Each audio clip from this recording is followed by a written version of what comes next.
Feeling ఏంటంటే మనం వీడితో కలిస్తే ఏదన్నా అడుగుతాడేమో, ఎందుకు చేయాలి అనే ఫీలింగ్ తో ఎవరికెవరు చేయరు.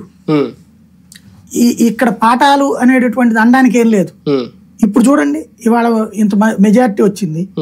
ఇప్పుడు ఏ వర్గాలైతే ఇబ్బంది పడ్డారో వాళ్ళకి ప్రత్యేకంగా ఇవ్వడం ఇవన్నీ జరుగుతాయా?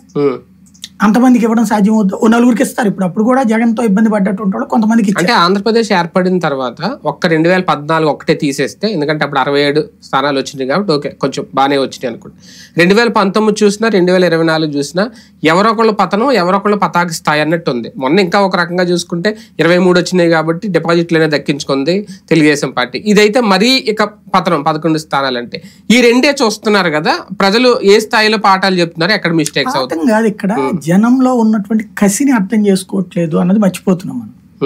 జనంలో ఉంటున్న కసి ఏంటంటే రాష్ట్ర విభజన అన్నటువంటిది ఒక కసి ఎక్కింది. అవును, మనకి కళ్ళ ఎదురుకుండా అదే సామెత ఉంది కదా, మొగుడిని చూసిన కంటితో, రాజుని చూసిన కంటితో మొగుడిని చూస్తే మొట్టబుద్ధేసిద్దని. ఒక పక్కన హైదరాబాద్ కనబడుతుంది, బెంగళూరు కనబడుతుంది, చెన్నై కనబడుతుంది. 10 ఏళ్ళు అవుతున్నా ఇంకా కసి ఉంటుంది అంటారా? అది ఇంకా ఎక్కువైంది. ఇప్పుడు అది వచ్చేస్తే కసి రాదు, ఏర్పడలేదు కదా. 14 తర్వాత అది కసితో ఎక్స్పెక్ట్ చేశారు. నార్మల్ గానే ఉంది రాజధాని అంటే, వాళ్ళు ఎక్స్పెక్ట్ చేసినట్లేదు. 3 బిల్డింగులు 4 రోడ్ల కిందనే ఉంది. కాబట్టి ఒక